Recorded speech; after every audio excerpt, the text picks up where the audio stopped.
인터넷 신문사라는 게 항상 이제 재정난을 겪어요. 그러니까 4년을 일을 했는데 그 회사가 광고가 떨어지면서 이제 회사를 유지할 수가 없게 됐어요. 그래서 저는 거기서 4년을 일을 하다가 하루아침에 실업자가 된 거예요. 그때 당시 저는 한국에 와서 꿈이 배우고 싶었어요. 왜냐하면 북한에서도 배우긴 했지만 한국에 와서 좀 그래도 좀 더 배워가지고 전문적인 일을 하고 싶다 이런 생각을 많이 했었는데 또 이제 남북하나재단에서 이제 달마다 나오는 잡지가 있는데 거기서 이제 저한테 이제 메일이 온 거예요.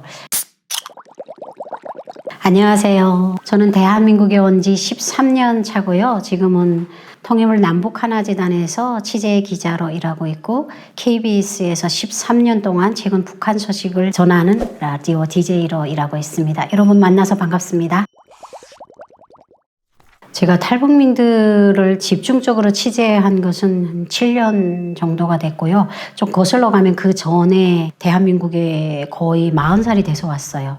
그러다 보니까 좀 중년의 나이에 오다 보니까 진로를 뭘 해야 되겠는지 고민도 많았는데 제 또래의 동기생들 보게 되면 사회복지사, 요양보호사 왜냐면 40이 다 돼서 와서 이제 자격을 배우고 현실하고 싸운다는 게 불가능했어요. 근데 저는 잘나서가 아니라 우연히 필연이 된 것 같은 게 그때 당시 저는 한국에 와서 꿈이 배우고 싶었어요. 왜냐면 북한에서도 배우긴 했지만 한국에 와서 좀 그래도 좀 더 배워가지고 전문적인 일을 하고 싶다 이런 생각을 많이 했었는데 제가 또 이제 나이가 많다 보니까 대학에 들어가면 35살까지 나라에서 등록금을 주고 그 이상은 본인이 등록금을 내야 되는 거예요. 그래서 저는 정착하기도 힘들고 아이도 데려와야 되는데 내가 등록금을 낼 힘이 없었어요.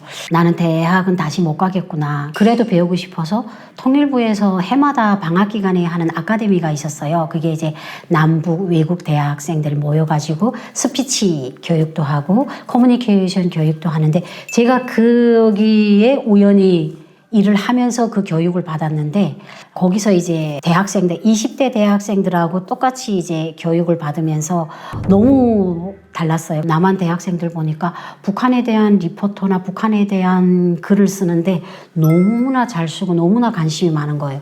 솔직히 처음에 시작할 때는 남북한 글쓰기가 달라서 포기할까도 했는데 남한 대학생들 하는 거 보니까 야 그래 남한 대학생들도 이렇게 북한에 대해서 관심이 많고 이러는데 북한에서 온 내가 포기하면 안 되겠다. 이래서 거기서 3개월 동안 아카데미를 공부하면서 거기를 주최하셨던 분이 되게 잘 보셨어요. 그래서 저를 어떤 방송국에 소개를 해주셨어요. 근데 처음에는 그게 기자가 아니라 라디오 게스트였어요. 그게 미국 방송국이었는데 북한 관련 코너를 하는데 금방 온 탈북자가 필요했어요. 제가 만약 그 아카데미에 못 갔다면 제가 소개를 못 받죠. 제가 열심히 거기서 일하면서 공부하면서 발표를 해서 그 대표님이 되게 잘 보신 거예요.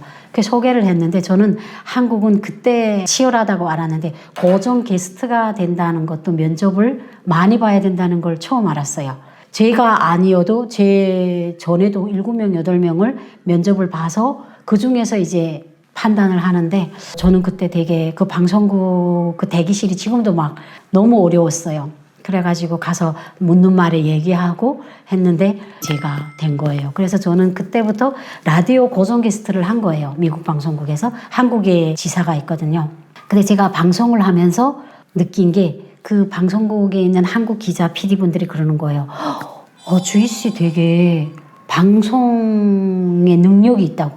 그리고 글을 되게 잘 쓰시는 거다. 왜냐면 저희가 이제 방송 대본 같은 거 질문을 하면 저희가 글을 써서 주거든요. 그래서 저는 그때 제가 글을 잘 쓰는 사람인지 글쓰기를 좋아하는 사람인지를 몰랐는데 주변에서 얘기를 해주는 거예요. 그래서 그때 약간 자신감이 생긴 거예요. 그래서 사실은 아카데미에서도 배우고 기자가 되기 위해서 조금 노력을 했는데 그걸 계기로 해가지고 이제 인터넷 북한 전문 매체에서 공지가 나온 거예요. 그래서 거기에다가 제가 이력서를 내서 3개월 만에 제가 거기에 이제 기자가 되면서 북한 전문 매체에서 처음에는 일을 하기 시작했어요. 그래서 거기서 4년 동안을 정직원 기자를 일하다 보니까 북한 소식을 계속 다뤘죠.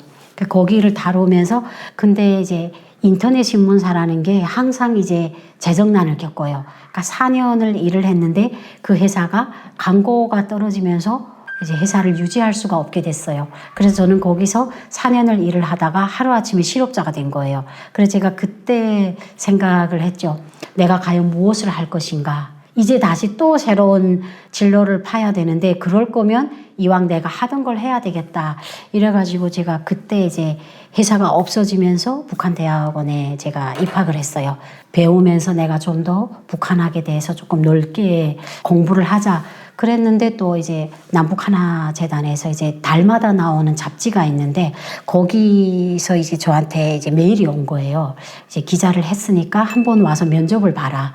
그래가지고 면접을 보고 내가 썼던 기사를 보내달래요. 그래 보내줬는데 객원 기자로 된 거예요. 그래서 그게 인연이 돼서 제가 2019년부터 객원 기자로 일을 하다가 지금은 취재 기자인데 프리랜서예요. 프리랜서지만 달마다 나오는 잡지이기 때문에 제가 처음에 시작했던 기사는 스트레이트 기사였어요. 근데 지금은 탈북민들의 생활을, 남한 정착 생활을, 그러니까 장르는 다르지만 저는 지금 하는 취재 기자가 더 좋은 것 같아요.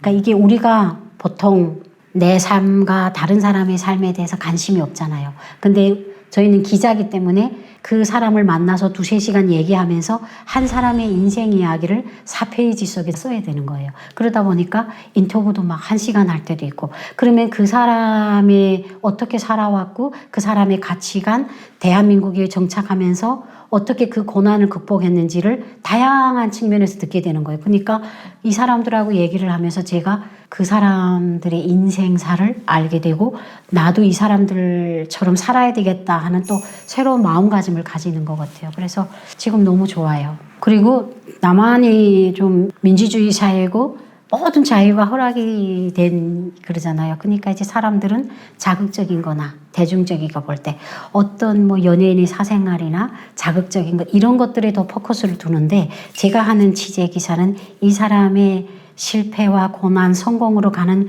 현 생활을 담담하게 듣는 거예요. 돈을 내고도 들을 수 있는 그런 가치가 있는 그런 일을 한다고 보면 되죠. 탈북민들이 많이 놀라는 부분이 진짜 그 폭이 지금 너무 많은데요. 가장 좀 놀라는 부분이 자유인 것 같아요. 북한이라는 제도는 중고등학교를 나오면 나라에서 보내주는 직장에 가야 되고, 그러니까 어떻게 보면 내가 선택할 수 있고 내가 할 수 있는 게 하나도 없는데 한국은 모든 게 자유인 거예요. 근데 이 자유라는 게 양면성이 있어요. 좋은 것도 있지만 이게 자유가 너무 많다 보니까 선택을 하는 데서 장애가 와요.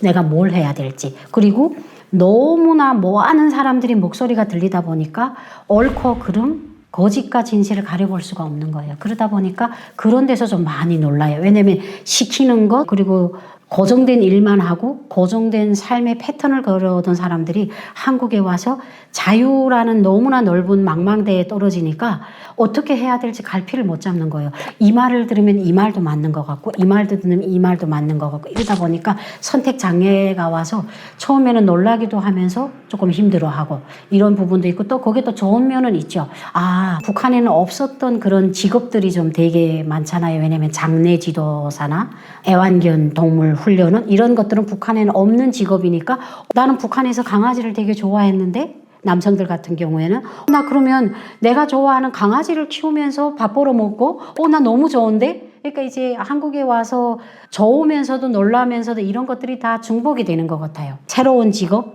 내가 좋아하는 일을 할 수 있는 자유가 있다는 것에 대해서 너무 놀랐고 좋아하지만 또 뒷면에 가보게 되면 너무 자유가 많다 보니까 잘못 선택해서 어떻게 보면 범죄의 구렁텅이에 빠질 수 있는 여러 개의 액션들이 좀 다 존재하고 있는 것 같아요. 그 중에서도 탈북민들이 가장 놀라는 게 일하면 돈을 준다는 거. 왜냐하면 이제 그거는 남한에서 당연지사잖아요. 아니 일을 했는데 북한에서는 일을 해도 돈 줘본 적이 없기 때문에 남한에 와서 처음에 아르바이트를 하고 일을 해서 돈을 주니까 처음에는 긴가민가해요. 이게 진짜 내 돈인가? 왜냐면 너무나 무보수로 몇십 년을 살아오던 사람들이 갑자기 대한민국에 와가지고 돈을 주니까 야 이거 내가 받아도 되냐?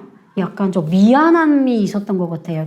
그런 것들이 되게 놀랍고 지금에 와서는 그런 것들이 당연하고 그래서 대한민국이 좋은 거예요. 또 좀 놀랐던 부분이 현금을 이제 은행에다 넣지 않고 갖고 있는 게 그렇게 좋은 게 아니더라고요. 근데 사실 북한이라는 나라는 나한테 있는 돈은 대통령이 와서 물어봐도 말을 안 해요. 왜냐하면 나한테 돈이 얼마 있다고 하는 거는 북한 당국에 내가 범죄를 저질러서 돈을 벌었습니다 하는 걸 보여주는 바보들이 하는 짓이기 때문에 자기 돈은 자기가 꽁치고 있었는데 한국에 왔는데 돈은 은행에다 있고 카드를 써야 되고 이런 것들이 조금 놀라웠어요. 왜 내 돈을 카드에 넣어야 되고 그렇게 해야 되지? 왜 내 돈을 국가가 알아야 되지? 이런 것들이 조금 놀라웠어요. 그거는 이제 목에 칼이 들어와도 국제 비밀이 돼야 되는데 국민 의식을 가지기 전에는 처음에는 그런 것들이 놀랍고 조금 불만이었어요. 내 돈을 내가 감춰서 써야지. 왜 다른 사람이 알아야 돼? 근데 그렇게 하면 나라의 경제가 안 돌아가잖아요. 근데 그런 것들이 국민 의식을 가지기 전에는 약간 긴가민가 하고 놀라웠던 그런 요소에 들어가거든요. 근데 지금은 뭐 저는 현금을 깔고 있으면 그게 돈이 안 되잖아요.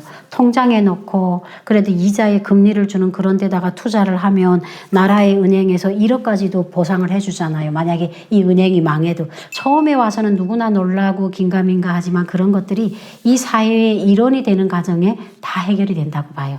지금은 노는 돈이 일전도 없죠. 10만 원이 생겨도 그걸 저축, 저금하고 예금을 하죠. 다음은 1원이라도 돈이 붙으니까. 그러니까 처음에는 그렇게 은행을 이용하고 저축하고 예금하고 이런 것들을 보면서 저 바보 같은 사람들 왜 내 돈이 얼마라는 걸 저렇게 공개하지 이렇게 생각했는데 지금은 그런 사람들이 현명한 거예요. 그러니까 그 현명하다고 생각했던 사람들의 삶을 지금 내가 살고 있는 거죠. 만족하는 부분이 너무 많은데 저를 비롯해서 개인적으로 저는 한국에 와서 4년 차가 됐을 때 아들한테 그런 얘기 했어요. 저녁에 뭘 먹을까? 라면 먹을까? 응. 가스레인지 켜고 라면 끓여 먹으면서 그때 딱 내리를 치는 거예요. 야, 내가 라면을 먹고 싶으면 아무 때나 라면을 먹을 수 있는 세상에 왔구나. 왜냐면 북한에서는 라면을 있긴 하지만 라면을 먹으려면 비싸고 그리고 불을 떼가지고 물을 끓여가지고 먹어야 되고 또 온 집 식구 먹으려고 그 물을 가득 불구고 이랬는데 손만 하나 빽 돌구면 불이 올라오고 그리고 모욕도 사실은 북한에서는 배로서 했거든요. 물이 안 나오니까 압록강에서 물을 길어다가 한 주일에 한 번, 보름에 한 번, 한 달에 한 번 모욕을 하는 날에는 빨래를 같이 하고 이렇게 항상 그걸 계획하고 했는데 한국에 와서는 화장실이 있으니까 내가 지금 이렇게 가만히 있다가도 화장실 가서 샤워를 해도 되고 그리고 좀 더 나가서 많은 탈북민들이 제일 행복해하는 게 내 차를 가지고 내가 가고 싶은 데를 가는 게 너무 좋다는 거예요. 그러니까 이게 한국 사회에 와서도 처음엔 정착하느라고 앞만 보고 가요. 옆을 못 보고 하지만 어느 정도 정착이 돼서 내 차를 뽑으면 그때 실감을 하는 거예요. 야, 내 남조선에 왔구나. 왜냐면 북한에서 승용차를 탄다는 거는 시집 갈 때, 장가 갈 때나 한번 타볼 수 있는 그런 기회예요. 승용차를 타기 쉽지가 않거든요. 근데 한국에 와서 내 차를 타고 강원도 바다 옆을 막 운전하면서 노래를 부르며 갈 때 저도 딱 느껴지는 거예요. 그게 한 4년, 5년 됐을 때, 야, 내 진짜 남조선 왔구나. 그때 이게 뿌듯한 거죠. 행복하다.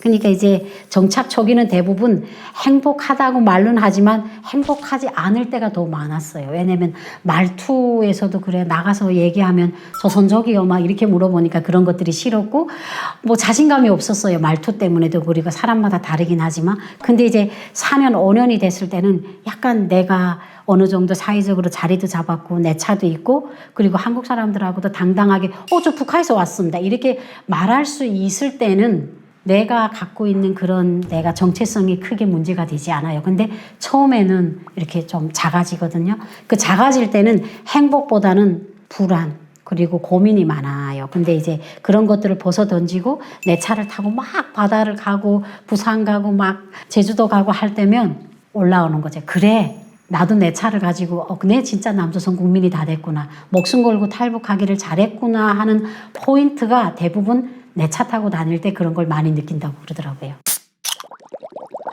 사실은 행복하다고 생각하는 게 딱 한 가지 더 꼽을 수 있는 게 내 집 마련했을 때. 이제 탈북민들의 그 사는 이야기를 이제 딱 보게 되면요. 거의 10년이 되면 내 집 마련을 움틀거려요. 근데 그게 이제 돈이 다 돼서 하는 게 아니라 우리가 이제 분양을 받고 하는 게 10%만 있어도 분양받잖아요. 그러니까 처음에는 우리가 임대 아파트 살다가 이렇게 사회적으로 내 집 마련 하니까 이제 내가 1억 정도가 모이면 그때는 시도를 하는 거죠. 분양을 받고. 왜냐면 대한민국 사람들 누가 현금을 7, 8억 주고 자기 집을 산 사람이 있어요.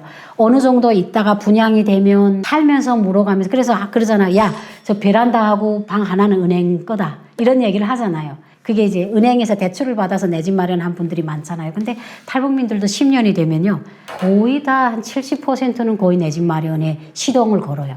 근데 이제 저는 그런 걸 보면서 왜 그래서 내 집 마련을 한 사람들한테 저희가 집중 취재를 한번 가서 물어보면 그거래요. 임대 아파트도 좋다. 근데 좋지만 그래도 대한민국에 왔는데 나도 대한민국 국민들처럼 내 이름으로 된 내 집에서 살다가 그리고 내 집 마련을 하니까 내가 더 열심히 살아야 될 동기부여가 생긴대. 왜? 대출이 있어서.